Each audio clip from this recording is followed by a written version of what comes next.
The anime begins at Saren Private Academy, where we meet Alya Mikhailova Kuju, a girl of Russian descent who garners a lot of attention as she enters the academy. She is approached by Ando, a second-year student with a grand attitude, who introduces himself and mentions that his sister has spoken of her. He soon suggests they have lunch together, but Alya immediately declines, surprising Ando. He then calls her cold and proposes exchanging phone numbers, but Alya refuses again, saying she has no interest in him. This left Ando shocked and frozen, while Alya takes the opportunity to leave, reminding him that his necklace is against school rules. Shortly after, Alya arrives at her classroom 1B and greets her classmate, Masachika Kuzi. Initially, he doesn't respond because he is asleep at his desk, but Alya kicks his chair to wake him up and asks if he stayed up late watching anime. However, when she sees that he did, she tells him he never learns as he doesn't sleep well, watches anime, and then sleeps in class. Kuzi then explains that the anime ended at 1 a.m. and he talked about it with a friend for 2 hours. But she thinks he's crazy for doing something like that, to which he replies that if expressing your love for something, no matter the time or place, defines madness, then he will admit that he's crazy. Soon, Kuzi starts yawning, causing Alya to blush a little, but when he asks her what she said, she just responds that it was nothing and calls him pathetic to tease him. Not long after, Kuzi realizes he forgot his chemistry book and moves his desk next to hers to share. As class progresses, Kuzi keeps yawning, prompting Alya to poke him with her pencil, which made him raise his hand, causing the teacher to think that Kuzi wants to answer the question. However, not knowing the answer, Alya shows him the wrong one to embarrass him. Without hiding her intentions, she smiles as her teasing works and calls Kuzi adorable in Russian.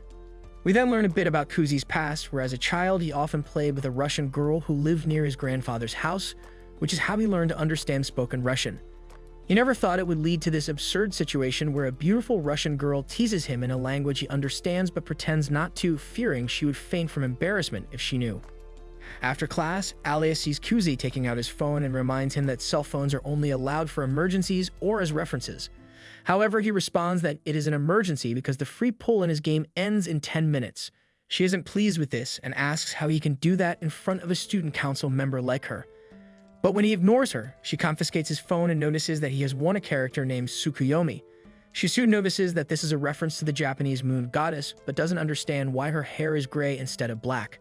However, Kuzi mentions that it's a nod to the moon and that the character is very cute. Despite her annoyance, Alya returns his phone, and while Kuzi celebrates his win, she speaks in Russian saying that she also has gray hair before calling him an unfaithful piece of work. Understanding what she said, this made him nervous, but he decided to pretend not to understand and proceeded to ask what she said. But to his surprise, she tells him that she called him a gaming addict, making him turn to her and say that's disrespectful since he doesn't spend money on games. After that, Kuzi heads to the cafeteria with his friends. But a few minutes later, the girls from the student council arrive, including Yuki, Alya, and her older sister Maria Mikhailova, whom they call Masha.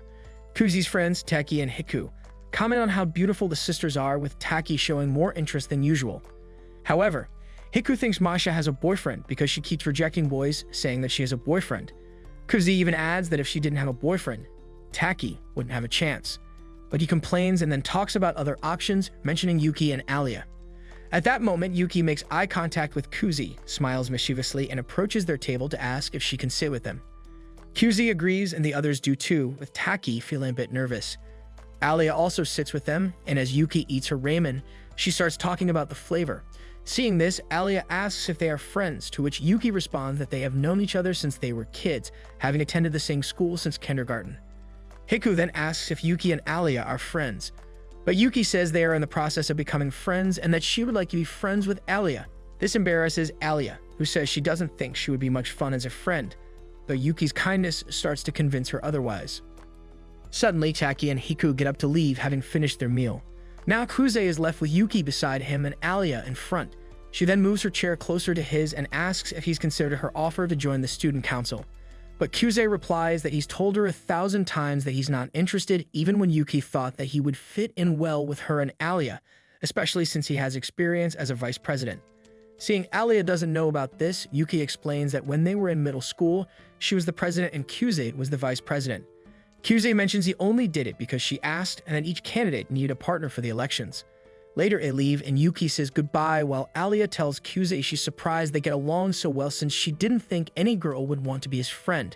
This confuses Kuzi and he corrects her by pointing out that she is already his friend, which surprised her but soon acknowledges it. She then remembers she has student council duties and leaves, looking very happy. We then see a flashback of Kuzi's past, where he played in the park with a Russian girl from his childhood, communicating only in Russian. Back then, Kuze wasn't very fluent, but she helped him by correcting him when necessary. As she said goodbye, she leaned in to kiss his cheek, and suddenly Kuze woke up to a new day, having dreamt about that vivid memory. He comments that he learned Russian like crazy because he wanted to talk to her, but he even forgot her name. Arriving early to class, he starts cleaning since it's his turn along with Alya to take care of classroom maintenance. But when she arrives, Kuze notices that she's dirty, and she explains that a truck splashed her on the way. However, she mentions that she has spare socks, so it's no big deal. They then talk about him being in the student council with Yuki in middle school and asks if he doesn't want to join the student council again, and he says no. Suddenly, she starts taking off her socks right there, causing Kuze to quickly look away. Noticing this, Alya smiles mischievously before crossing one leg over the other and asks him to get a sock from her locker since she can't go now. She urges him to hurry, but when Kuze brings it, Alya asks him to put it on for her, which alarms him. She explains that it's a reward for bringing the sock, thinking it would be a good prize for someone like him. However, she then says in Russian that it's a reward for her too, making Kuze wonder why her expressions of affection in Russian surprise him so much. He thinks maybe her obsession with being perfect is exhausting her, and she's using him as an outlet, exposing herself emotionally like an exhibitionist. Seeing him distracted, she asks what's wrong, and he says he wanted to know what she said. Alya then explains that she called him a coward, then tries to put the sock on herself, but Kuze stops her and takes the initiative. He grabs her foot, causing her to get very nervous and exclaims she's not ready.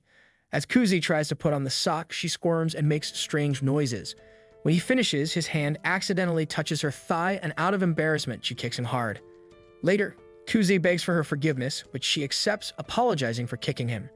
When he says he's fine, she checks on him to be sure. Nervously, he steps back, saying he should thank her for showing him something precious. Realizing he might have seen something under her skirt when she kicked him, she understands he saw her underwear. Unable to take it back, Kuze bows and thanks her for showing him something wonderful, which makes Alya furious. She gets him and starts insulting him in Russian, feeling really offended and embarrassed. After this, Alya runs away and Kuze chases her around the school for 10 minutes until they are both exhausted. He takes the opportunity to apologize, and she admits she's partly to blame. Kuze then kneels and offers her a can of drink as a peace offering. Alya, being childish, thinks it's a poor act but loves sweet red bean soup and accepts it. She smiles slightly and asks in Russian if he wants a sip. This question makes Kuze alert, thinking this might lead to an indirect kiss. Still pretending not to understand Russian, he asks what she said. Alya replies that she mentioned there's nothing like something sweet after exercise, once again using the moment to tease him with her wicked smile. Missing the chance for an indirect kiss, Kuze feels frustrated. Some days pass by, and one afternoon Yuki asks Kuze to help her clear out the council room. He reluctantly agrees, not being used to physical work, but meets up with her regardless. They soon start chatting when suddenly Alya appears from behind some boxes, looking a bit annoyed at the closeness between Yuki and Kuze. He realizes that Yuki definitely set this whole thing up to mess with him, as she knows Alya likes him. However, during cleaning, Yuki keeps chatting with him while Alya, seemingly getting even more annoyed, tells Kuze to pay more attention to work. Yuki realizes this is the perfect time, so she excuses herself and leaves. Suddenly, Kuze hears Alya mumble in Russian that even she wants some attention too, telling him to come near her in Russian. Meanwhile, Kuze wonders what kind of thirsty thoughts someone must have to talk so openly. Thankfully for him, the remaining work gets sorted out pretty quickly, and as he is about to leave, the door suddenly opens and a tall senior enters the room, surprised to see it all so clean already. Yuki tells him that Kuze helped them, so he thanks Kuze and introduces himself as Ken, the president of the student council. He then tells Kuze that he has heard a lot about him from both Alya and Yuki, but Kuze starts feeling uncomfortable and decides to leave. However, Ken stops him, claiming that since he helped them after school, he will buy him dinner tonight. Politely refuses the offer. Kuze claims that he was just helping some friends, but before he can leave, Yuki jumps into the conversation and tells him that he should accept the gift as he will have to cook for himself at home anyway. Hearing this, Ken ends up making the decision for them and also invites both Yuki and Alya to join them for dinner. Later that evening, they all go down to a family restaurant and sit down while Ken thanks Kuze again for helping with the council work. Yuki tells him that Kuze is pretty good at physical work as he gets it done quickly. Moreover, he is an expert negotiator. Ken also immediately recognizes his talent and offers him a position in the student council. However, Kuze again politely refuses, claiming that he has done the student council work forever as he didn't really enjoy it during middle school. However, Ken also agrees that it is definitely a lot of work, but tells him that it has its own benefits as well. He tells Kuze that being in a student council means that he has an automatic recommendation to join the best colleges in the country. But even after this, Kuze shows no interest as he simply wants to watch anime and grow his harem. Unfortunately for him, Yuki wouldn't stop persuading him and tells him that they can run for the next council president once again, just like they did in middle school. But Kuze refuses more firmly this time, while Ken tells him that Yuki is going to have tough competition as Alya is also going to run for the council president. Having no idea about this, he looks at her for confirmation and Alya tells him that she's indeed going to run against Yuki next year during the elections. But before they could talk any further, their food arrived. After dinner, they all part ways as Ken heads in the other direction alongside Yuki, leaving Kuze to drop Alya back home. On the way back, Kuze asks Alya whether she is actually going to run against Yuki, but she doesn't seem very eager to talk about it and tells him that she will go on her own from there. Kuze soon bids her goodbye and heads back home only to find Yuki sprawled on the couch reading a romantic novel. It turns out that Yuki is actually Kuze's real sister, but because she wants to be his wingman, she is pretending to be his love interest to make Alya jealous and want him more. However, he tells her that he doesn't need her help and heads back to sleep. The next morning, he gets woken up by his annoying sister once again, who jumps on top of his Excalibur and tells him to get up even though it's a Sunday. This lovely sister then drags Kuze all the way to a mall to have some good breakfast, but she soon forces him to watch a movie with her. Initially, Kuze refuses Yuki's suggestion, so they head to a nearby clothing store instead. However, while browsing, Kuze notices Yuki's behavior has changed and asks what's up. She then tells him that she noticed something silver tailing them, so she's going to stop behaving like his sister. Kuze wonders what he should do, but before he can say anything, Yuki moves toward Alya and greets her warmly. Embarrassed, Alya pretends she just came to shop for clothes and met them by coincidence. However, Yuki asks Alya if she has had lunch yet and invites her to join them at a restaurant. She then asks if Alya likes spicy food, but Alya, having only had mildly spicy curry before, claims she is fine with spices. Yuki then tells her they are going to a ramen place that serves very spicy food and invites her along. But Kuze decides to come clean and tells Alya that the ramen is not just normal spicy. However, Alya feels like Kuze is trying to push her away to be alone with Yuki, so she decides to join them regardless. They soon head to the ramen place, which scares Alya as she has never seen such a demonic-looking restaurant before. Soon, they order a bowl of ramen each and Alya notices that Yuki is wearing quite boyish clothes today. Yuki then uses this to her advantage and tells Alya that she was in bed with Kuze this morning and borrowed one of his shirts for the day. Hearing this, Kuze spits out the water he was drinking while Alya looks at him darkly. He tries to explain, claiming that she just ended up jumping on his bed while he was sleeping, but Alya doesn't buy it for a second. Thankfully, the ramen arrives just in time, shocking Alya completely as she has never seen something so red and hot, except for your mother. Yuki and Kuze seem fine with it, and Yuki tells them all to dig in before the noodles get soggy. Deciding she can't be left behind, Alya takes out her chopsticks, cools the noodles down a bit, and gulps them down. Immediately, the spice hits her, but she pretends to be fine. Kuze and Yuki start eating and don't find the spice too much as they are used to it. But Kuze soon hears Alya mumbling in Russian about how insanely hot it is and gets worried. He then asks her not to eat it, suggesting they can get something else for her. However, Alya insists she likes the heat a lot, even though Kuze can see her tearing up and asking for help in Russian. Not long after, Yuki asks Alya what she thinks of the dish, but when Alya says she likes it, Yuki messes with her more by giving her hot sauce to add to her ramen. Kuze tells Alya not to do it, but she refuses to lose this battle, so she puts a small amount of sauce in her noodles and tries it again. This time, she screams loudly, unable to control herself, and runs out of the restaurant. The scene then shifts to Kuze and Alya alone in a park, asking if she's okay. She replies that she is fine, but Kuze offers to get her some ice cream, and she immediately agrees. He gets her a triple scoop she likes much more than the hellish ramen. While she eats, Kuze asks why she wants to become the council president, which sours her mood quickly. She tells him that she just wants to try, but when asked if she has a partner, she replies that she doesn't, claiming she doesn't need one and can do it all herself. He tells her it doesn't work that way as she needs someone to run for vice president with her. However, she continues by saying that she will find a random person and put their name down in the register and should be fine. Under her breath, she mumbles in Russian that she would want him to be her partner. She soon finishes up her ice cream and asks Kuze if he has any plans, as she wants him to help her shop for some clothes. Kuze agrees to help, claiming they are friends, which surprises her a little. She wonders if he is feeling pity for her, because he thinks she doesn't stand a chance against Yuki. Determined to blow his mind with her fashion sense, she angrily walks into the changing room but gets cold feet, thinking, what if he doesn't react at all? Nevertheless, she still comes out of the room, and to her surprise, the moment Kyuze sees her, he immediately compliments her, saying the dress makes her look even prettier than usual.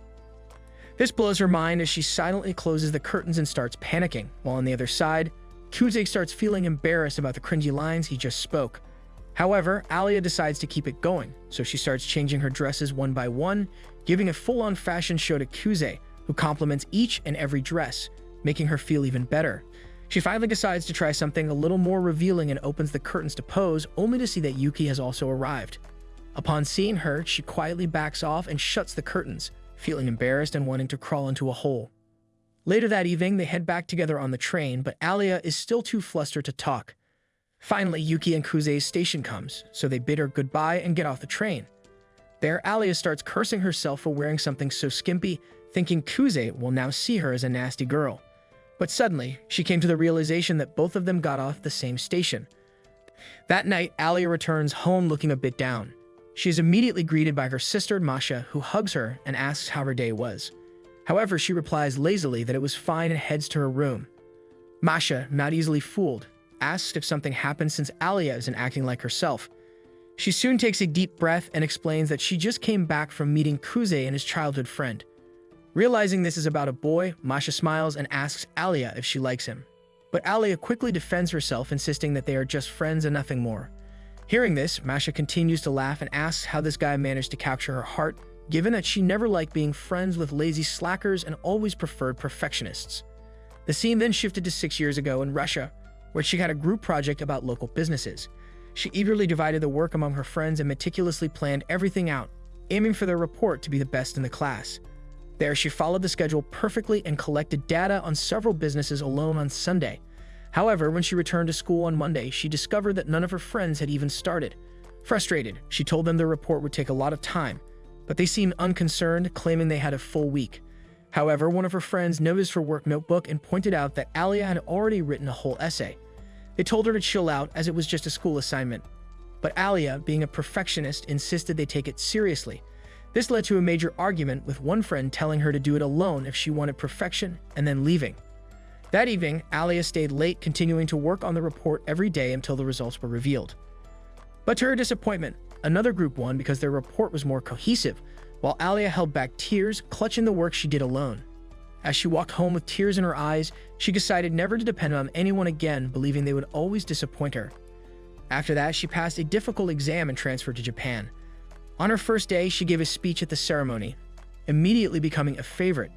After the assembly, when class was about to start, she noticed Kuze sleeping on his desk. She then woke him up, telling him class was about to begin, and he groggily told her speech was phenomenal. Alya then introduced herself, expecting everyone at this prestigious school to be perfectionists like her.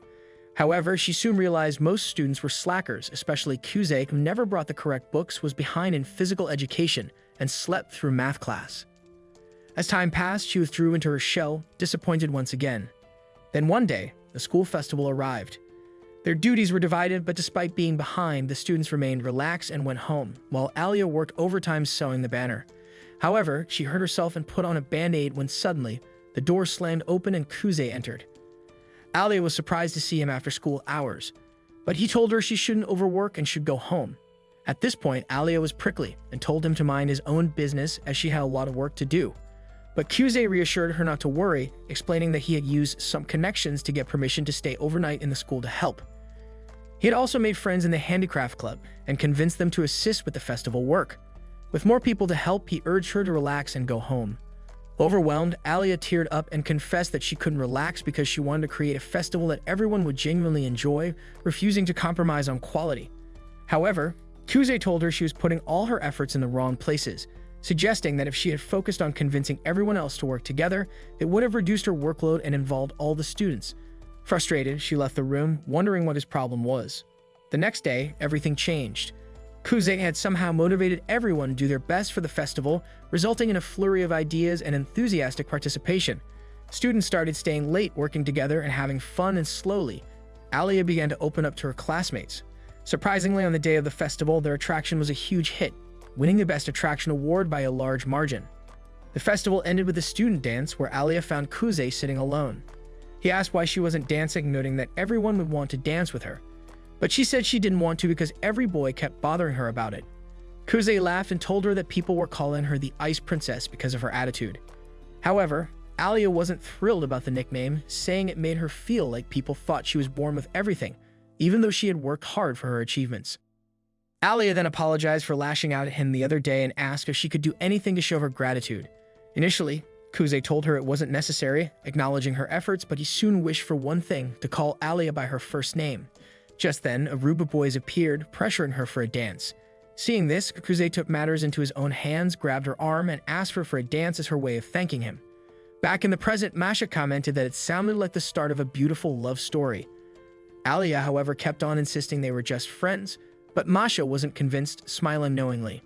The next morning, Kuze went to the student council to cover for Yuki, who was absent. There he met Masha, who mentioned she had heard a lot about him and needed help shopping for supplies. Kuze agreed, and as Masha thanked him and grabbed his hand, she felt a sense of familiarity. She asked for his full name, and upon hearing it, she realized something but kept it to herself. She then tried to test Kuze by switching to Russian, but Kuze tried to play it off. At the shopping mall, Masha got distracted by some stuffed toys, buying a cat plushie and considering a lion with glasses for the council president. However, Kuze advised against it, saying the president wouldn't like it. They then ended up buying a cat that resembled Alya and continued to a tea shop, where Masha tried different brews. There, Kuze suddenly remembered his parents' separation when he was young, explaining how he stayed with his dad while Yuki went with her mom, forcing the siblings to be separated. Coming back to the present, he found Masha looking worried. Turns out she noticed his pained expression and hugged him, stroking his hair. This shocked him, bringing a wave of nostalgia and a sense of familiarity and relaxation. However, the moment was cut short when he accidentally burned himself with a hot teacup, while still wondering why Masha's touch reminded him of his childhood.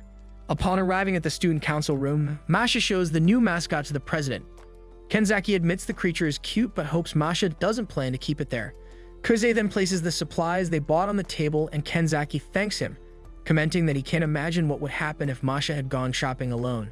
However, Kuze knows well that the council would turn into a theme park designed by a 6-year-old. The president pats Kuze on the shoulder and asks if he's reconsidered joining the council, but Kuze remains firm in his decision, though he doesn't mind helping out occasionally. Suddenly, Masha suggests he join in name only, and Kuze understands she wants him to join, but he's unsure why the president is so insistent. Kenzaki then turns the question around, asking why Kuze is so determined not to join, as he believes there's more to it than just the workload. However, Kuze explains that he doesn't feel worthy of being a student council representative, but the president disagrees, reminding him that he was an excellent vice president in middle school. Unbeknownst to him that it was this sole experience that convinced Kuze he's not suited for the role, as he felt he had no relevant goals in that position. Suddenly, Kenzaki confesses he became president to win the heart of a girl he liked.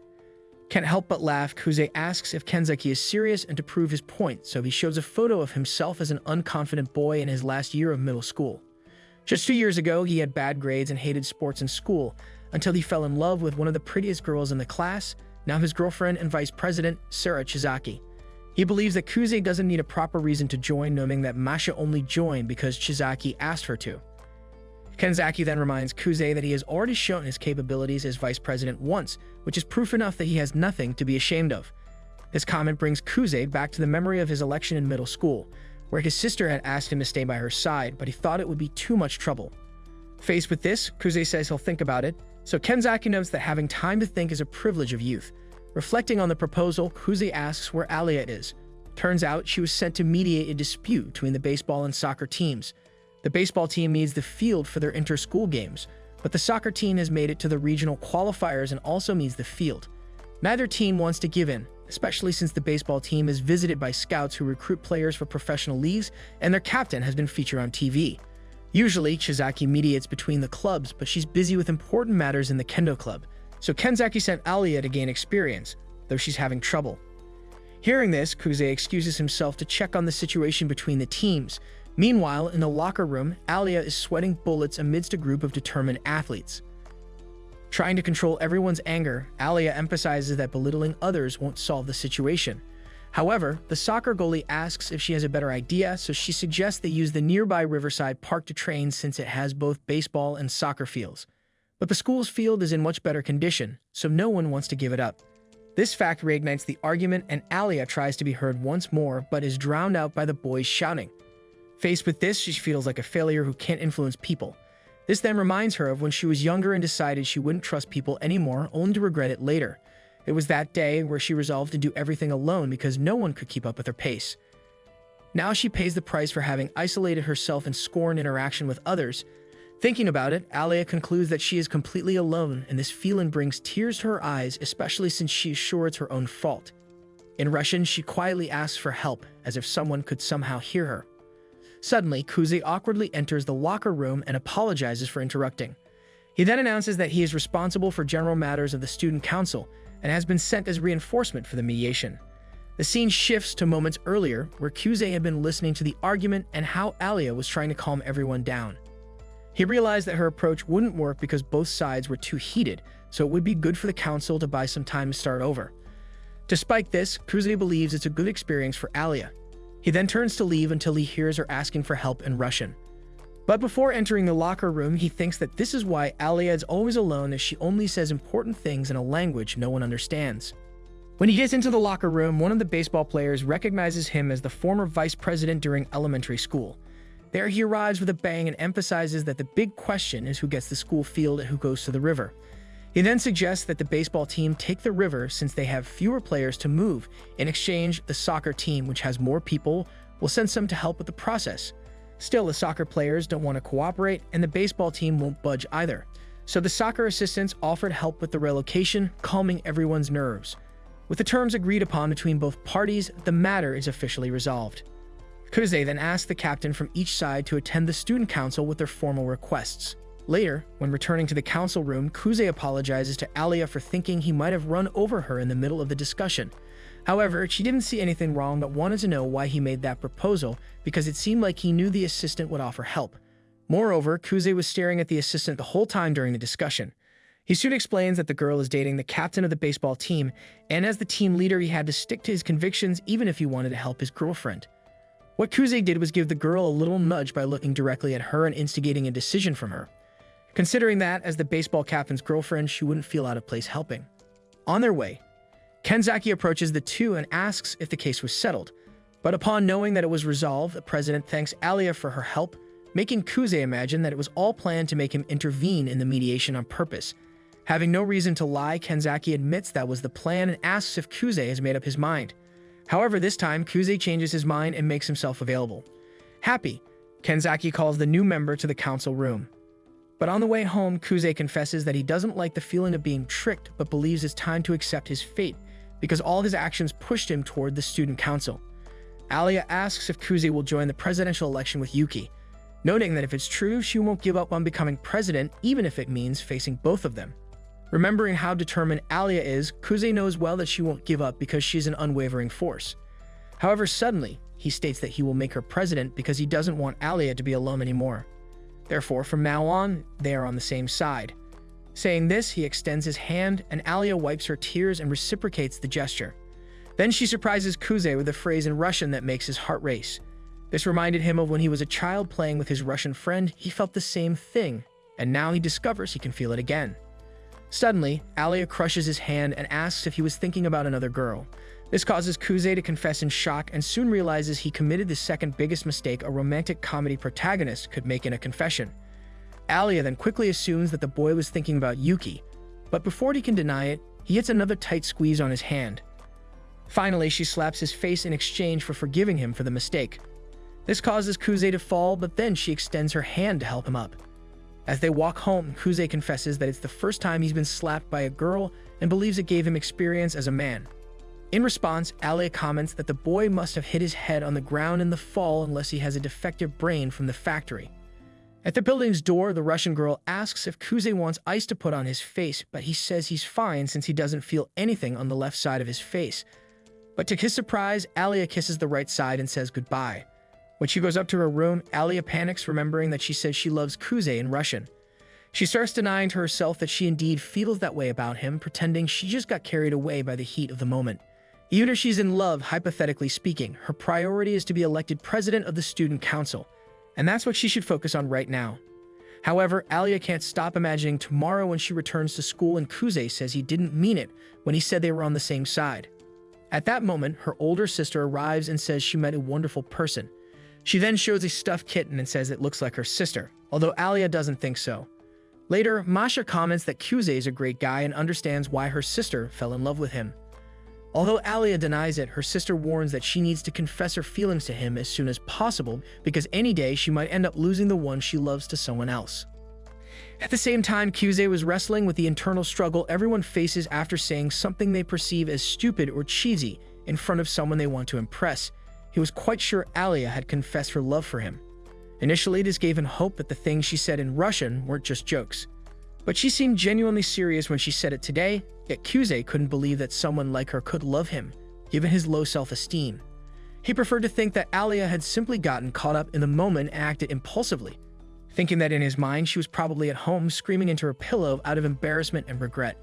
Having grown up watching his parents fight, Kuze saw love as fragile and unreliable, sometimes even a waste of time. Although he had promised to stay by Alya's side, he still felt guilty for once abandoning his sister, leaving her to bear the Su family name alone. When Kuze arrived home, he noticed Yuki's shoes at the entrance, despite her saying she'd be out. He headed straight to the bathroom, where Yuki had left the door open and was caught undressed.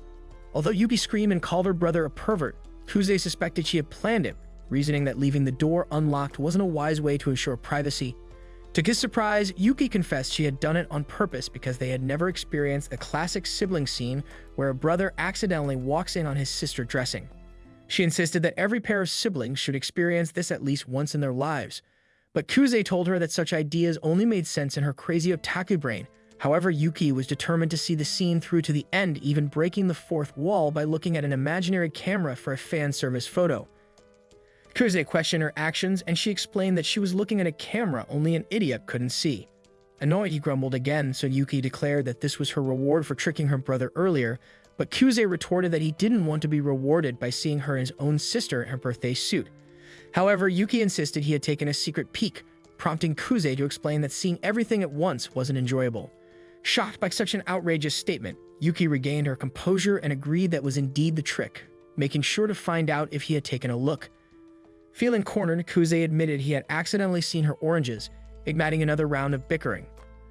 Later in Kuze's room, Yuki asked if he had finally decided to join the council. He admitted he had, but he planned to support Alya for president. This declaration upset Yuki, making her feel like she was losing her brother to the Russian girl. She couldn't understand why she couldn't keep her brother entertained with her own charms, or perhaps Alya had some special allure she wasn't aware of. Kuze then asked his sister to be a bit less graphic in her description, but she continued to tease him. First, she wondered if he wanted to be the first to honk his sister's oranges, but then recalled that it already happened in elementary school. Reflecting on this, Yuki's humor vanished and she assumed a serious expression, recalling the day they collided during a game of tag when Kuze accidentally touched something he shouldn't have. He then remembered how quiet his sister was back then, causing Yuki to lose her composure and demand that he pamper her instead of judging her past behavior. She then handed him her hairbrush, and he brushed her hair without complaint, apologizing for choosing to support Alya for student council president. However, Yuki didn't mind. In fact, she liked the idea of experiencing a classic sibling rivalry just like in books and movies. Despite his lingering guilt, Kuze assured her he hadn't stopped liking her because of it, and Yuki had no doubts about that. Before leaving the room, she stated that they were now rivals, but Yuki made it clear she was willing to forgive his betrayal and would welcome his support if he ever changed his mind about Alya. However, Kuze felt uncomfortable when his sister referred to his choice as a betrayal, but he assured her that he wouldn't abandon his Russian waifu. Yuki, on the other hand, was convinced that he would eventually change his mind. With that, she said goodbye to her brother, and outside his room, she lamented not being the one to motivate him. Despite pretending not to care much in front of him, she didn't like losing. When morning came, Kuze woke up with a lingering doubt, wondering if he had hurt his sister during their conversation the previous day. Knowing Yuki was emotionally unstable, he intended to make it up to her for not supporting her for student council president. However, he was soon proven wrong as she attempted to prank him only to get stuck under the bed in the process. Instead of pulling her out, Kuze jokingly threatened to cover her and end her life once and for all. Later, Alya was deep in thought, feeling some anticipation for the arrival of the boy she liked. Every time a man entered the room, she was startled, thinking it was Kuze. She tried to stay calm and act normal, but got another scare when Kuze actually arrived.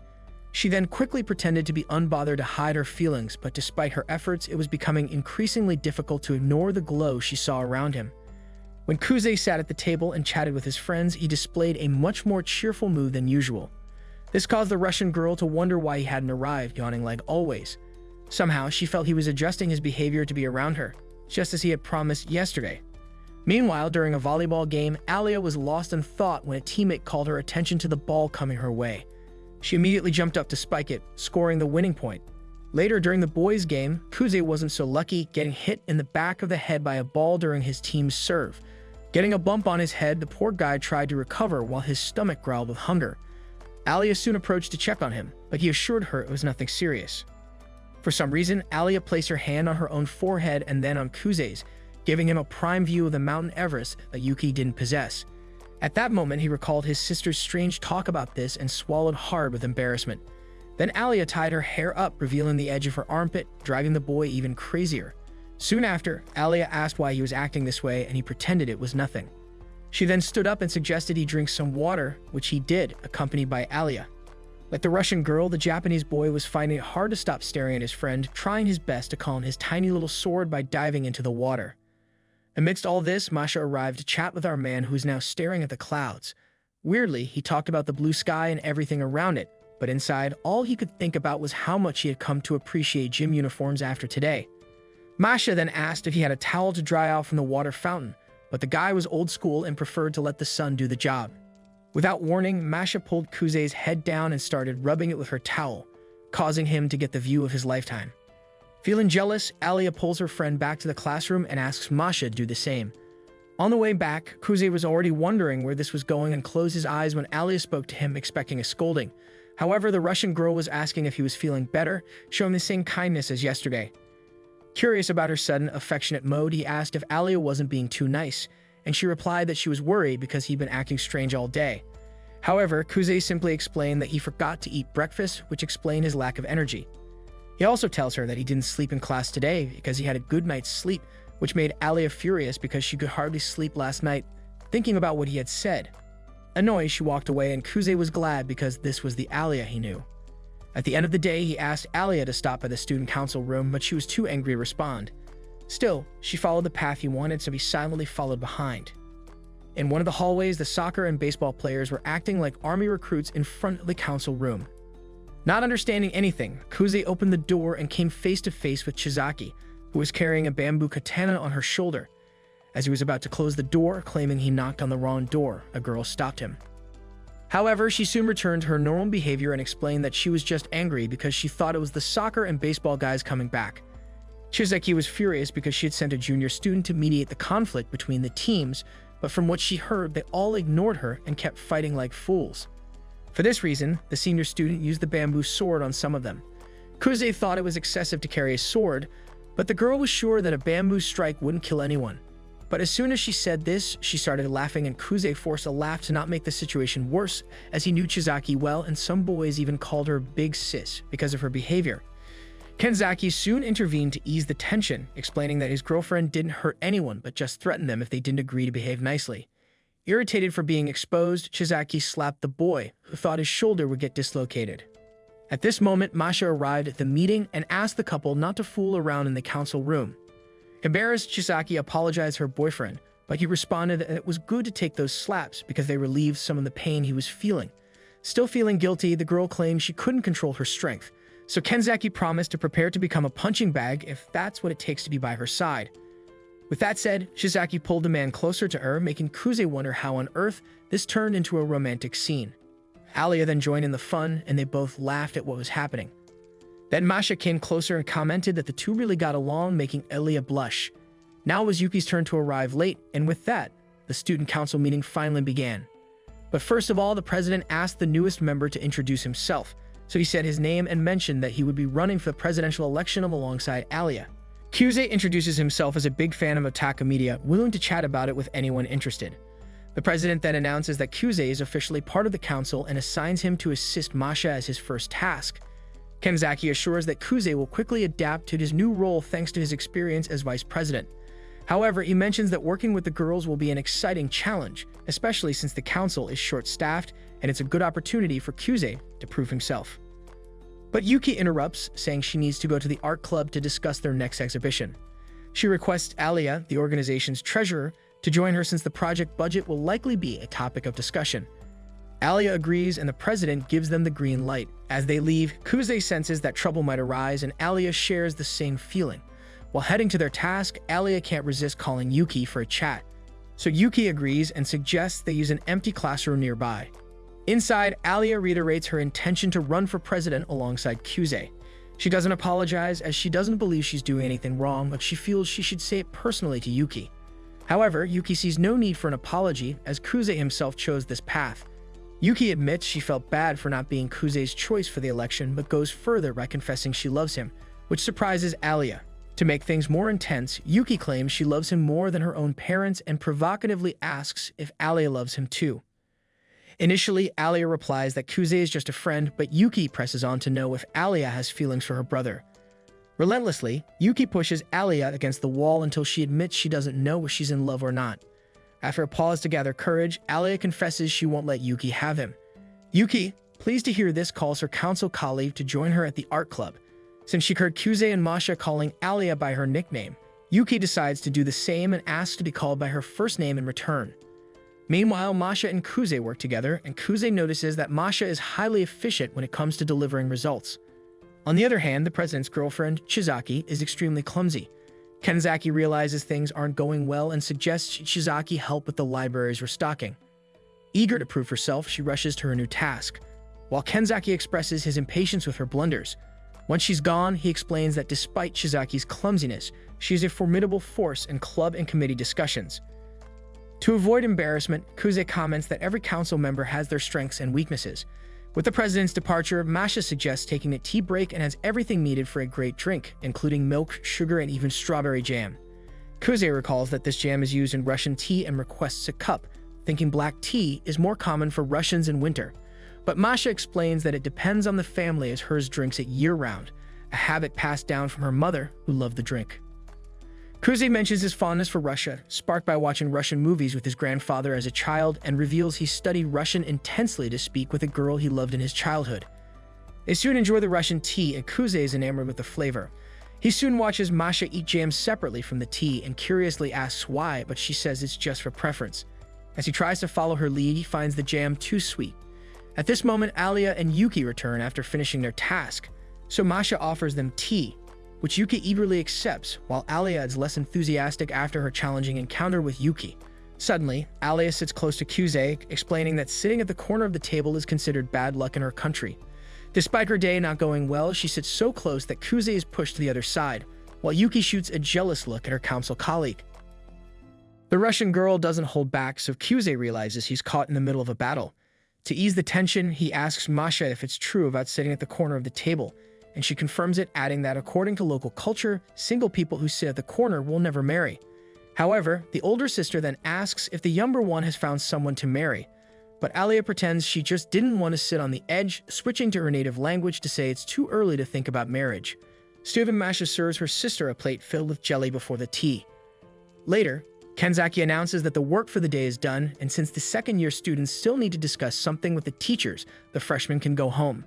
Walking home with Alya, Kuze senses his sister did something wrong because the Russian girl seems irritated. But as they walked past a family diner, he invited Alya inside to talk about her candidacy for president. Despite agreeing readily, she mutters in Russian, upset that this isn't a date. Inside the diner, Kuze asks why Alya looks annoyed. She claims to be just tired, but soon asks if he's dating Yuki. Kuze seriously responds that he's not and takes the opportunity to advise Alya. He explains that Yuki is just having fun with her to see her reactions. Putting that aside, he brings up the candidacy issue, making it clear that at this rate, they won't be able to beat Yuki, who is very popular. Remembering when he ran against his sister years ago in another school, Kuze recalls that there were 6 competing tickets, unlike the 3 in his current school. In that election, out of the 12 people who entered, half dropped out of the Children's Congress a bit before the election. The Congress is a debate contest held by the students, as if the school's baseball and soccer teams couldn't agree and had to debate in the Congress to decide. When this Congress presents presidential candidates, it becomes a preview of the election, and once they debate their policies and one side wins, the winner usually becomes the favorite for the student council race. Anyway, this race gets filtered down until only a few candidates for the student council presidency remain. But when Yuki began to stand out, everyone dropped out of the race against her. While Kuze explains all this, Alya bites her straw in anger and tension, only realizing it much later since she seems more focused on her homeland than on the conversation. He asks if she's listening, and Alya pretends she's just fascinated by the ice cream and gets distracted. In reality, she's furious about how her friend is acting, giving so much credit to the brash Yuki and practically declaring her the president in advance. Not wanting to look bad, Alya insists on the ice cream business and offers some to her council colleague. He prefers to get a new spoon, but Alya doesn't want to bother another waiter with such a trifle, practically shoving the spoon into the boy's mouth. She insists this is very common in Russia. As soon as Kuze tastes the sweet from the spoon that had been in Alya's mouth, he realizes this is a classic case of an indirect kiss. Everyone around looks on with expressions of shock and excitement at this unique scene until Kuze sees Taniyama passing by but says nothing about it. Returning to the election topic, he mentions that to defeat Yuki, they need a campaign that attracts students to his side. Using Kenzaki's candidacy as an example, Kenzaki had been elected despite running against a former president from an elementary school. His strategy was that the journalism club published articles mocking and belittling him, thinking he was still the chubby bully kid from school. However, people saw his significant transformation along with his grades, seeing this as a case of overcoming adversity. People began to support him for the presidency, so Alya having such a story would be beneficial. With that said, the two turn to the table and start wondering what to do with the spoon that had the indirect kiss until Kuze confesses that the situation makes him a bit nervous. Alya teases her friend, thinking he's better with girls. He asks if this is really common in Russia, and she replies in her native language that she would only do this with him. Kuze is starting to anticipate such responses, so he doesn't freak out this time. Returning to the presidency topic, he says they need to build a great opening speech for the student body to start laying out the strategy they discussed. Although Alya isn't sure what to say, Kuze advises that the key is to be spontaneous and not hide anything from the people, as this creates real identification. After all, he finds the Russian girl captivating just the way she is. With that, she replies in Russian that she wants more compliments and would love to know in detail what he meant by that. Setting that aside, a spicy dish Kuze ordered is served at the table. When he offers some, the girl is terrified of embarrassing herself in front of the boy she likes but wants to be a good sport and accepts a spoonful. While the angel and devil in the boy's mind debate whether to do it or not, Kuze apologizes for what he's about to do and ends up giving her some. Also tense in the small bowl he separates, there is simply an entire chili pepper, which Alya puts entirely in her mouth and chews. Naturally, the reaction isn't great, to the point of calling her friend an idiot in Russian. On the way home, the poor girl is still all spicy but pretends to be okay. However, what burns inside her most is the desire to beat Yuki in the election. Regarding this, she wants to know who her rival would choose as vice president, but Kuze thinks it doesn't matter much. However, as it would have to be someone who has been on the council, maybe she would choose Taniyama, which would be bad news since that girl went to the end in the elementary school election and won alongside Yuki at the time. Speaking of which, Kuze remembers that Taniyama gave up becoming president that year. The next day, Yuki introduces Kimishima Ayano from Class 1C to the council. Ayano states that she will take care of general council matters alongside Kuze, so Kuze glares at his sister, knowing she is certainly planning something. As Kuze exits the room, he hears a faint voice calling out for a master. She then asks him to follow her and Kuze complies. They move to a quieter area where Ayano inquires if it's true that Kuze is running for the presidency with Alya. When Kuze confirms, Ayano reveals that his grandfather, the head of the family, is furious.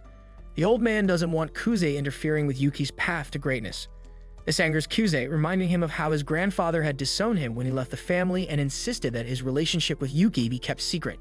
Sighing at the situation, Kuze asks Ayano if she's here to probe his intentions on someone else's orders. But Ayano explains that as Yuki's retainer, it's her duty to understand what the other side wants. Kuze assures her that he has no intention of going up against Yuki, but had to make a move to advance the plot with Alya. However, Ayano struggles to understand and questions if Kuze is hurting Yuki on purpose to protect Alya's dream because he has feelings for her. Kuze firmly responds that he's helping Alya simply because what he wants to do and instructs Ayano to relay this to his grandfather. Before leaving, Ayano asks Kuze what he feels for Yuki, and Kuze tells her that Yuki means the world to him and that hasn't changed. Later, Kuze is hanging out with his friends when Takeshi and Hikaru excitedly show him a magazine featuring women with large mountains and ask him to pick one. Initially, Kuze tries to explain that he's not into such things, but not wanting his friends to think he's interested in men, he ends up picking a brown-haired girl. The boys then tease him, pointing out how the girl looks a lot like Masha. Before further questioning if Masha is someone Kuze thinks about when his shield hero is rising, but Kuze reminds them that Masha has a boyfriend. Suddenly, Kuze feels someone glaring at him. When he turns around, he finds Alya staring at him. Kuze quickly clarifies that the magazine belongs to Takshi. But as Alya takes her seat, the boys continue to press Kuze about his type in women. Eventually, Kuze admits that he wants to date a woman who he can also be friends with. However, after hearing this, Alya whispers in Russian that she would be the perfect match, making Kuze blush. This then made him suddenly recall a girl from his childhood and reveals that he wants someone with a bright smile. His friends agree, noting that it's important for a girl to be approachable. But Alya, who is known for her cold demeanor, becomes annoyed by Kuze's preference and makes a fuss. She then scolds Kuze for having a preference, and Alya confiscates Takshi's mommy magazine. Meanwhile, Yuki asks Ayano if she's satisfied with her investigation, and Ayano responds that her faith in Kuze has been restored and relays everything Kuze said during their conversation. But when Yuki asks how serious Kuze was, Ayano reveals that he was so serious it made her tremble. Surprised, Yuki asks if Ayano is interested in Kuze, but Ayano clarifies that she respects him, just like how she respects Yuki. Before leaving, Ayano tells Yuki that Kuze said that she remains the most important to him. But overwhelmed by this, Yuki admits that she was about to lose her composure, but is reminded that this isn't an H-rated anime. To further please Yuki, Ayano mentions that everyone believes Yuki will win the election, thinking Alya's challenge is reckless. Yuki expresses her excitement for the upcoming showdown with Kuze, finally having the chance to prove who the better sibling is. Later that day, the student council gathers in the room where Alya, Yuki, Masha, and Ayano are playing bluff. Meanwhile, Kuze, Kenzaki, and Chizaki watch from a distance. The boys discuss how Alya may seem cold but is actually quite emotional, while her older sister Masha is harder to read. Chizaki even jokes that Masha seems a bit unhinged, and Kuze agrees with her. Their conversation is interrupted when Ayano, ever diligent, catches their attention. Kenzaki, curious, asks if her obedience stems from her role as a retainer, to which Ayano replies that she learned everything from her grandparents. Kuze adds that Ayano's grandparents used to work for Yuki's family. But when Chizaki and Kenzaki ask about her parents, Ayano explains that they're office workers and that she became a retainer both out of admiration for her grandparents. She goes on to admit that she trained throughout her childhood to become the best retainer anyone has ever seen. Just then, Masha joins the group, revealing that Alya scolded her for being annoying. While Kenzaki and Chizaki worry about Alya's well-being, Kuze and Masha assure them that Alya is actually enjoying the game with Yuki, which is a rare occurrence. Wanting to grab some refreshments, Masha asks Kuze to accompany her to the vending machine. After collecting everyone's orders, the two head out. On the way, Masha thanks Kuze for supporting Alya in her bid for the presidency. Kuze brushes it off, but Masha insists it's a big deal, as Alya is very competitive and now has someone to rely on. Curious, Kuze asks Masha if she deliberately hides her competitive nature from Alya. However, Masha admits that Alya is a serious child who gives her all in everything she does, and she doesn't want to become another obstacle for Alya to overcome. As they approach a vending machine, Masha explains that she's going the extra mile for Alya because sibling relationships are complicated. This makes Kuze reflect on his own sister, wondering if Yuki is pretending to be clueless for his sake. He quickly dismisses the thought, concluding that Yuki is actually just clueless. Masha then accuses Kuze of doing the same thing, but Kuze admits that he acts like a jerk simply because he wants an easier life. In response, Masha pats his head and commends him for doing the bare minimum. The next day, Alya is confronted by Taniyama, who sternly accuses her of manipulating Kuze into partnering with her. Stunned by the accusation, Alya becomes speechless until Kuze, noticing the commotion, intervenes and demands that Taniyama apologize for her inappropriate words. Instead, Taniyama calls for a general meeting, determined to have Kuze expelled from the student council committee.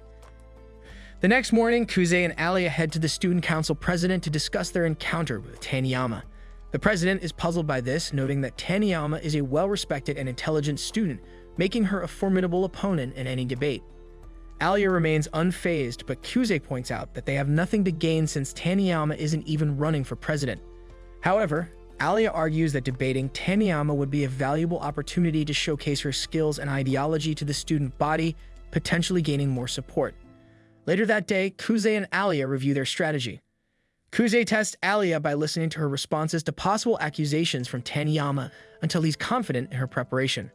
Just before they leave, Alya asks Kuze if Taniyama dislikes him. Kuze, looking slightly distant, replies that he believes they respect each other and that there's no bad blood between them. In fact, Taniyama was a good friend of his during middle school. Alya is surprised and asks why Taniyama would oppose him now. Kuze explains that Taniyama probably thinks he's just trying to stir up trouble in the elections. From Taniyama's perspective, Kuze is abandoning Yuki at her peak to support another candidate, seemingly just to create obstacles and make the election more interesting, something Taniyama disapproves of. The next morning, as they head to the auditorium, a yellow-haired girl named Mia, who is Taniyama's friend, approaches them. She seems to know Kuze and casually tells them to relax before walking ahead. Alya isn't fond of Maya's demeanor, but Kuze notes that Maya is very popular among the students, which makes her opinions influential. Alya realizes that someone with connections can be a threat, but Kuze reassures her to focus on the debate first. The auditorium soon fills with students from all classes, buzzing with gossip about the elections. But Alya starts to feel nervous, overwhelmed by the thought that the students might think she's unworthy of the position. She begins to spiral, reflecting on how she's never formed meaningful connections with anyone. However, Kuze snaps her out of it by asking about her cup size and reminding her that her real opponent today isn't Taniyama, but the ideal version of herself that she aspires to become. He then proceeds to assure her that if anything goes wrong, he'll handle it. This calms her down, and soon they take their positions as the debate begins. Ken introduces both sides and asks the opposition for their views. Taniyama steps up to the podium and, instead of targeting Alya, directs her argument at Kuze. She claims that the current student council members are selected solely by the president and vice president, leaving room for corruption, nepotism, and favoritism. She argues that students who have never accomplished anything, who have average grades and are poor in sports, suddenly find themselves on the student council, gaining a higher status than students who have worked hard to achieve something. Taniyama continues by suggesting that student council members should be selected based on their grades and extracurricular performance by the teachers to eliminate lazy slackers who do nothing but create chaos. Her speech impresses the audience, who applaud as Ken calls Alya to defend her views. Alya confidently approaches the podium and begins her rebuttal. She explains that the school prides itself on student self-governance, which demonstrates that students are mature enough to manage their own affairs. Furthermore, she argues that if Taniyama believes the student council needs teachers' help for something as simple as selecting members, it shows that Taniyama lacks confidence in her abilities.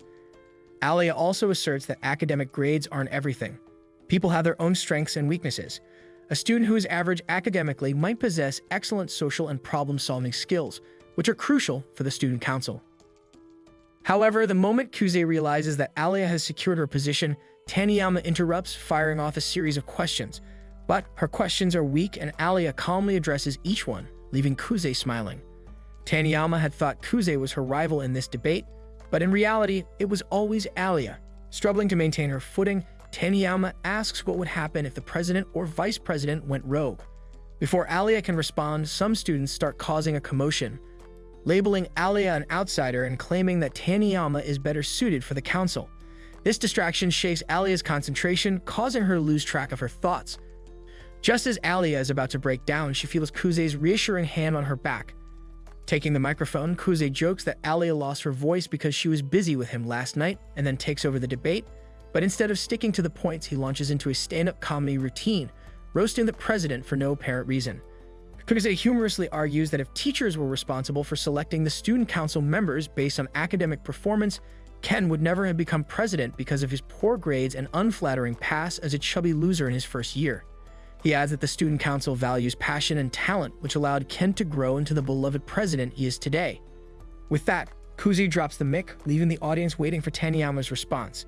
However, Taniyama, not wanting to face further ridicule, runs off with Alya following close behind. Alya catches up with Taniyama, who is in tears. Taniyama reveals that she had been shipping Kuze and Yuki together, but felt betrayed when Alya appeared and Kuze chose her over Yuki as if it meant nothing. This angered Taniyama, who had always admired Yuki for defeating her in the middle school presidential elections. For Kuze to pick Alya over Yuki felt like a confirmation that Alya was better than her. Understanding Taniyama's mindset, Alya advises her to seek help from a psychologist before returning to the auditorium, where she discovers that the debate has concluded and that she has been declared the winner. When Alya tells Kuze about Taniyama's confession, Kuze reflects on how fierce a competitor Taniyama was during middle school. She had accepted defeat against Yuki and Kuze, believing she could never surpass them. Alya, determined, tells Kuze that she will work hard to become someone Taniyama respects as much as Yuki, so that she can earn her approval of their partnership. Kuze smiles at this but grows somber when Alya asks why he chose her over Yuki when they had such a strong partnership. He recalls how he was forced to be separated from his sister and had wanted to make it up to her by supporting her throughout life, but decides to keep this information hidden. Instead, he tells Alya that he never truly wanted to be vice president and hated the spotlight, but he owed Yuki a favor and was forced into the role. This time, however, things are different, as he genuinely wants to support and work with Alya, whom he believes will make an excellent president. Alya is pleased with the conversation, and Kuze then asks why she decided to run for the presidency with him when she could have chosen someone else. Alya responds in Russian, and for the first time, even Kuze doesn't understand what she says. She immediately gets up and starts walking away, leaving Kuze to follow, asking what she had just said. As night descended on a luxurious mansion, Yuki's family was deep in conversation with Yuki about the recent conference where Kuze Masachika had debated against Taniyama. Colonel Sanders recalled that this same girl had fiercely competed with Yuki until the final moments of the elementary school presidential election, so he had high expectations for her. However, he was surprised she backed out mid-debate, but Yuki simply remarked that she must have had her reasons. Colonel Sanders understood that whatever her reasons, they lent legitimacy to Kuze's campaign. In any case, he reminded Yuki that she must not lose regardless of who her opponent might be. Yuki acknowledged her grandfather's words.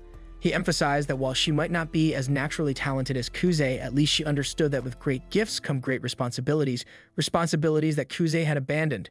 Despite his unmatched talents and privileges, Kuze had thrown it all away, making it imperative that losing to him was not an option. After this conversation, Yuki's mother inquired if she was still close to Kuze. When Yuki confirmed that she was, her mother expressed relief and advised her daughter not to worry. Later, behind her bedroom door, Yuki asked Ayana for a hug, but just a hug wasn't enough. Yuki rubbed her face against her mommy mountains until she felt better. The next day at school, the boys commented on Kuze's excellent performance at the conference. Kuze noticed that Alya was as distant as ever, so he mentioned that the guys wanted to hear more about her exploits from the previous week. However, the boys didn't seem eager to start a conversation with the Russian girl, so Kuze kicked the desk of the friend sitting in front of him, giving him the hint. This friend then asked Alya if she had written her own speech, and she replied, somewhat surprised, that she had. The boy praised her speechwriting skills, and soon the others joined in the conversation, until two of them insulted Taniyama for leaving the debate midway. Hearing this, Alya stood up angrily and left. Kuze followed her to the student council room to see what was bothering her, sensing that the ridicule of Taniyama had really upset her. The Russian girl turned around to defend her debate opponent, but Kuze interrupted, saying they both knew why she did what she did. Above all, they had done nothing wrong. They had competed fairly, so there was no need to worry about what others said about Taniyama. Alya understood Kuze's point, but felt it wasn't really a victory since their opponents had simply given up. Kuze pointed out that if the plan was to help Taniyama recover, it would mean sacrificing their victory at the conference. Still, he scratched his head and admitted that what mattered was doing what was right. Alya then expressed her intention to help Taniyama, gaining Kuze's support. He argued it was better to address it now than to keep putting it off, adding that it would make the closing ceremony smoother. Even so, Alya feared causing too much trouble for Kuze, but he reassured her that he would be by her side no matter what, which touched her deeply. At that moment, Kuze noticed an office chair swaying and realized someone was hiding under the desk. Kenzaki and his girlfriend had squeezed into whatever space they could to avoid being seen, but ended up giving themselves away. Kuze thought it looked like something out of a romantic comedy, but as a good underclassman, intended to pretend he saw nothing. The problem was that another romantic comedy scene began to unfold when Alya took a step forward. Desperate to distract her, Kuze quickly ordered Chizaki and the student council president to come out of hiding and made them promise that everyone would pretend they hadn't seen or heard anything. The two in hiding thought this was a brilliant idea. Afterward, Kuze and Alya left the room, and Alya was so embarrassed that she pretended to remember a responsibility and bolted out. Meanwhile, in Maya's classroom, the girl was chatting with her friends about fashion while they all stared at their phones, a scene that made Kuze roll his eyes, certain he couldn't join in on the conversation. One of Maya's friends invited her to a party at her house on Sunday, but Mia was feeling down because exams were coming up. Still, she joked that she was just kidding and confirmed her attendance at the party. At that moment, she noticed Kuze watching and called out to him, embarrassed. Kuze preferred not to explain his presence in front of everyone, so he met with Mia in a vacant room. Once there, she teased him, saying he didn't need to make such a big deal out of asking her out. Surprised, Kuze asked if she would actually like that. With the same bravado, she replied that she was single and even liked him, but had never dated someone she truly liked, as if she didn't fully understand love and romance. Kuze didn't want to get involved, but since he was already involved, he commented that she shouldn't be so carefree if she didn't mean it. She responded that Taniyama had told her the same thing, but with a slap as a bonus. Kuze then noted that people at school were bad-mouthing Taniyama, so it would be good to do something to change that. Maya found it amusing that Kuze would come to her about it, given that she saw the two of them as enemies. In fact, she confessed that she had even infiltrated the audience. Kuze was surprised that she would risk her friendships like that, but she replied that she didn't care about losing any friendship other than Taniyama's. Kuze assumed that people like Taniyama, who possessed a burning inner drive, must be completely incomprehensible to someone like Mia. Mia added that someone who shines with a brightness one lacks will always be attractive. In fact, she believed that both she and Kuze were unhappy cynics, clinging to their more radiant partners. With a smirk, she joked that they should concoct an evil scheme right then and there. Kuze, however, preferred to stay on the good side and suggested they spread a rumor to explain Taniyama's abrupt exit from the debate that day. Maya pointed out that doing so might cast doubt on Kuze's victory, but he was already aware of that. With nothing to lose, Mia agreed to the plan and left abruptly. Moments later, Ayano entered the room with Yuki, startling Kuze. Yuki accused her brother of getting too close to Mia, who she considered an enemy, which was why they decided to eavesdrop. Not buying this explanation, Kuze pressed for the real reason. Yuki admitted she was just pretending to have a secret meeting, not realizing a real secret meeting was happening. To make matters worse, Alya appeared at the door, catching Kuze chatting with her opponents. She immediately frowned. Kuze quickly asked her not to jump to conclusions, but Alya, pretending everything was fine, left while cursing him in Russian. Yuki teased her brother, saying it was like someone going to deliver a thank you meal but accidentally revealing a sinister secret about the one who had helped them so much. In a flashback, Taniyama saw Mia with a boy and confronted her, noting that this was a different guy than before. Maya, uninterested, replied that he was her boyfriend now, so she didn't see a problem with it. However, Taniyama slapped her, saying Mia sold herself too easily and should value herself more. Remembering this, Mia touched her face, thinking her friend shouldn't have been so angry. When Mia returned to the classroom, the first thing she did was spread the rumor that Taniyama had fled the debate because she was mad at her after finding out Mia had planted spies in the audience. Meanwhile, in another classroom, Kuze tried to explain to Alya that he had run into Yuki and Ayano by chance, but the Russian girl didn't seem to believe him, pretending to be happy about seeing three childhood friends so close. Fed up with the drama, Kuze changed the subject and asked if Alya wanted to study with him after class. Alya, offended, asked if this was some kind of joke. Regardless, they ended up meeting in the student council room. Though Alya was sitting too close to Kuze for his comfort, she asked if there was a problem. He said no, but inside, he was terrified someone might see them so close. No sooner had he said that than Yuki and Ayano showed up, asking to study alongside them. Alya muttered in Russian that she would rather be alone with Kuze, nearly giving him a heart attack. During the study session, Alya noticed Kuze was only looking at the solutions to problems instead of learning how to solve them. Yuki and Ayano explained that he had always studied like this for some reason. Changing the subject, Kuze asked Ayano if she had any questions. Seeing her reluctance to admit she did, he assured her he wouldn't make fun of her or anything. On the other hand, Ayano would have preferred Kuze to scold her and call her a useless waste of space, so she was disappointed. Alya then asked if the three of them were really childhood friends because they seemed even closer than that. Before the question could be answered, Masha entered the room with her famous tea and served it to everyone. She found a book on hypnosis and asked whose it was. Kuze explained that Chizaki had confiscated it from someone the other day. Masha whined for her sister to hypnotize her, but Alya ignored her, so Masha started pestering Kuze, who didn't know how to say no. Eventually, Kuze began to perform hypnosis on Masha, asking her to focus on his finger and repeating that she was getting sleepier and sleepier. When he clapped his hands, she fell into a deep sleep. Kuze quickly flipped to the part of the book on undoing hypnosis, and according to the instructions, touched Masha's shoulder, bringing her back to reality. Alya didn't believe her sister was telling the truth, so Yuki suggested that Alya be hypnotized to see for herself. Kuze repeated the process and successfully put Alya to sleep, accidentally catching Masha in the trance again. Yuki saw potential for mischief in this situation and suggested a more mischievous act of hypnosis, while Ayano thought of something more innocent, like discovering a personal secret from the two. Ignoring Ayano's suggestion, Yuki induced the two girls to become increasingly flirtatious. Both Alya and Masha stood up, with Masha pulling Kuze onto her lap. Yuki became frustrated because she hadn't expected Masha to be the one forming a harem, while Kuze pleaded to leave but wasn't allowed to. Alya, feeling uncomfortable in her clothes, began slowly taking them off, with Masha following suit. Kuze quickly tapped Alya's shoulder before things got out of hand, while Ayano did the same with Masha, but it didn't work. At that moment, Chizaki opened the door and saw the whole scene. Yuki quickly explained what was happening, prompting Chizaki to spring into action and neutralize the hypnotized girls with slaps, waking them up. She then prepared to beat up Kuze for seeing the girls in such a state. This then marks the end of today's anime recap. If you enjoyed the video and want more of it, please support the channel by leaving a like and subscribe. Let's help us reach our current goal of 20k subscribers.